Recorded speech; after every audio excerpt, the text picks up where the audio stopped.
প্রিয় দর্শক, আসসালামু আলাইকুম। আপনাদের তৃতীয় শুভেচ্ছা জানিয়ে শুরু করতে নতুন আজকের আরেকটি প্রতিবেদন। আপনারা দেখতে পাচ্ছেন আমাদের সামনে এক ফুটফুটি সুন্দরী পর্দাশীল বোন বসে আছে। আমরা আজকে বোনের বাস্তব জীবনের গল্প আপনাদের তুলে ধরবো। আসসালামু আলাইকুম আপু। ওয়ালাইকুম আসসালাম। ভালো আছেন আপু? এই তো আছি ভালো, আলহামদুলিল্লাহ। নাম কি আপনার? আমার নাম কবিতা। কবিতা, নামটা তো অনেক সুন্দর।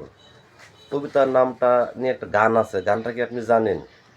আমি এত গান গুন ভাই জানি না। গান জানেন না? তো আপুর দেশের বাড়ি কোথায় আপু? আমার দেশের বাড়ি হলো শ্রীরামপুর। শ্রীরামপুর। হুম। আচ্ছা আচ্ছা। আপনার বয়স চলে কত? আমার বয়স হলো 28। 28 বছর। হুম। বিয়ে শাদী হয়েছে আপনার? হ্যাঁ, বিয়ে হয়েছিল।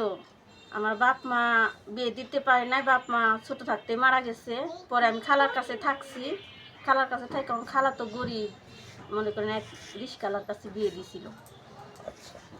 রিস্কালার কাছে বিয়ে দিছিল, এখন খালি টাকা পয়সা চায়, মারধর করে, এসব নিয়ে মানে অনেক গ্যাঞ্জাম করে, আচ্ছা। বুঝছেন। সেজন্য আমি ওই জামাই ছাইড়া দিছি, ও আমার ছাইড়া দিছে, আমি ওরে ছাইড়া দিছি। আপনার বাচ্চা কাচ্চা আছে?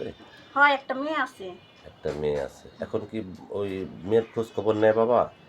না, খোঁজ খবর নেয় না, কারণ ও আরেকটা বিয়ে করছে। আপনি কি কাজ করেন? আমি তো মনে করেন আমার খালাই তো আর টাকা পয়সা দেওয়া পারে না, যৌতুক চায়। আমি মনে করেন এখন কি করবো, খালা হলো গরিব, খালার গাড়ি তো আর বয়ে থাকা যায় না। আচ্ছা একটা মেয়েরে কয়দিন খাওয়াইবো। আচ্ছা আচ্ছা। ছোটকালে নয় খাওয়াইছি, এখন তো বড় হয়ে গেছি, বিয়া দিছি, এখন কয়জন রে খাওয়াবো, আমার একটা মেয়ে আছে। এখন আমি ঢাকায় থাকি, মনে করেন। ঢাকায় থাকে? হুম। কি কাজ করতেছেন? ঢাকায় মনে করেন এক বাসা বাড়িতে কাজ করি। তা আপনার বাসা সংসার বাড়িতে চলে? কাজ করি, আর সংসার চলে না, আর মাঝে মধ্যে মনে করেন হাতের ওই যে শাড়ির মধ্যে পাতি লাগাই। আচ্ছা আচ্ছা। ইউটিউব চ্যানেলে কেন আসছেন বোন? আইসি একটা ভালো মনের মানুষের জন্য, কারণ এইভাবে তো দিন চলে না, একলা চলা পারি না। একটা মেয়ে আছে, মেয়েটা নিয়ে অনেক কষ্টে আছি। আচ্ছা। এখন দেশ বিদেশ থেকে অনেক ব্যক্তি আপনাকে ফোন দিবে, ঠিক মতো কথাবার্তা বলবেন তো? হ্যাঁ বলুন, যদি সে আমার দায়িত্ব নিয়ে আমার পাশে দাঁড়ায়, আমার ভালোবাসে, আমার সব সময় আমার বিপদ আপদে থাকে, তাহলে আমি তার সাথে সম্পর্ক করব, কথাবার্তা বলবো। তার সে যদি বিবাহিতা হয় বা তার যদি নাতি নাতকুর থাকে, বাচ্চা কাচ্চা থাকে? তাতেও আমার সমস্যা নাই। সে যদি তার ফ্যামিলিও চালাইতে পারে, আমার যদি ভরণ পোশাক দিয়ে আমার রাখতে পারে, তাহলে আমি রাজি আছি। তা আপনি কার কিছু বলতে চান দর্শকদের উদ্দেশ্যে? আর কি আর বলবো ভাই, আমার কাছে আপনাদের কাছে একটাই অনুরোধ ভাই, কেউ আমারে ঠাট্টা মস্কারি করার জন্য ফোন দিয়েন না। আমারে যে ভালোবাসা বুকে টাইনে নিব, সারা জীবন আমার সংসারের দায়িত্ব নিব, এরকম মানুষ আমারে ফোন দিয়েন।